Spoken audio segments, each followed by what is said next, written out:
सन 1770 में बंगाल में आखिर ऐसा क्या हुआ कि लगभग 1 करोड़ लोगों की जानें चली गईं, और इसके पीछे कौन जिम्मेदार था? क्या यह एक प्राकृतिक आपदा थी या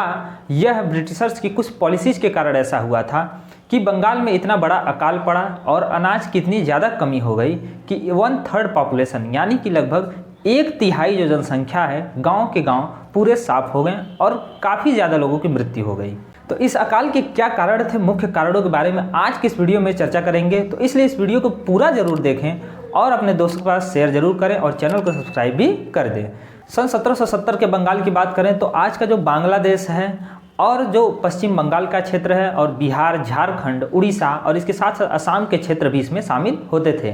तो इसका जो शासन व्यवस्था है यह उस समय मुगल एम्परर थे शाह आलम द्वितीय और अवध के नवाब थे शुजाउद्दौला। इन दोनों ने मिल करके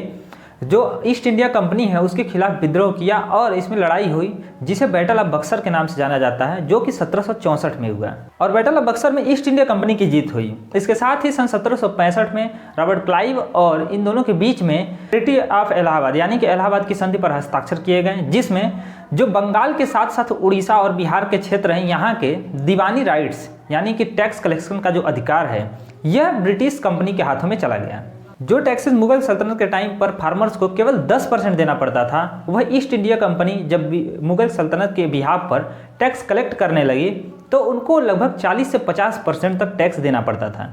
और इसके साथ साथ इसमें व्यापार टैक्स यानी ट्रेड टैक्स भी शामिल कर दिया गया, जिसकी वजह से व्यापारियों को और फार्मर्स को बहुत ज़्यादा टैक्स चुकाने पड़ते थे और उनके पास अनाज जो हैं वो बहुत कम बचते थे,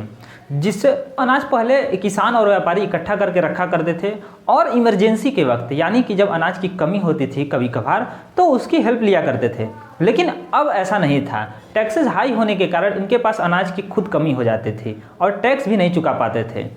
तो जब सन 1770 का अकाल पड़ता है तो उससे पहले सन 1768 में ही अंग्रेजों को सूचित कर दिया जाता था पहले ही कि यहाँ पर खाने की कमी होने वाली है, अनाज की कमी होने वाली है, लेकिन फिर भी अंग्रेजों ने कुछ महत्वपूर्ण कदम नहीं उठाए, जिसकी वजह से सन 1770 में ऐसा अकाल देखने को मिला।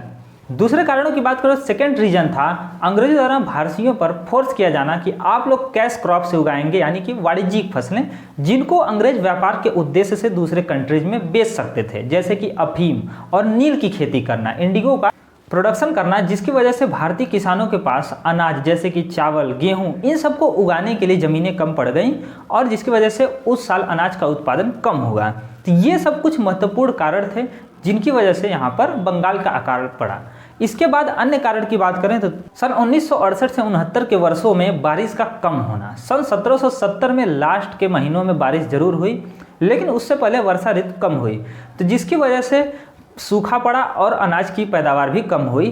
तो एक तो अनाज की पैदावार कम हुई और दूसरे ब्रिटिशर्स ने जिन किसानों की थोड़ी बहुत फसलें अच्छी हुई भी उनसे और ज़्यादा टैक्स कलेक्ट किए ताकि जो ब्रिटिशर्स की इनकम है उसमें कमी ना होने पाए। तो इन सब वजहों से बहुत ही ज़्यादा अनाज की कमी हो गई और लोगों के पास खाने के लिए पैसे भी नहीं थे, क्योंकि जितने भी अनाज थे उन सबके दाम बहुत हाई हो गए थे और जिसको खरीदने के लिए गरीब आदमी कुछ नहीं कर सकता था। तो इसके लिए लोग शहरों की तरफ जाने लगे और गाँव में उसी समय सन 1969 में और 70 में एक नई बीमारी आ गई, स्मॉल पॉक्स यानी कि जो चेचक है। इस बीमारी की वजह से बहुत ही ज़्यादा लोगों की मृत्यु हुई, जो कि ये जो भूखमरी से मृत्यु हो रही थी इसमें और ज़्यादा इजाफा किया। ब्रिटिशर्स द्वारा हाई टैक्स, गरीबी, महंगाई, भूखमरी और ऊपर से ये बीमारी, इन सभी कारणों की वजह से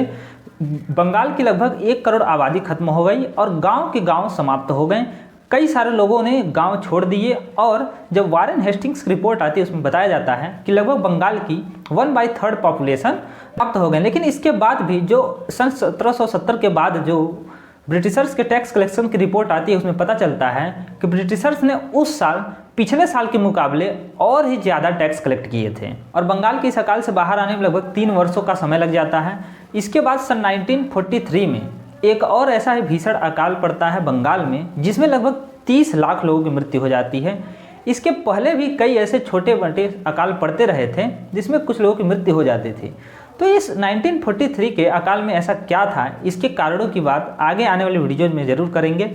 तो मिलते हैं नेक्स्ट वीडियो में और आप इसमें कमेंट बॉक्स में ज़रूर बताएं कि सन 1700 अकाल के बारे में आप क्या समझते हैं और क्या सोचते हैं और इसकी जिम्मेदारी किसकी थी, इसके बारे में ज़रूर बताएं। जय हिंद।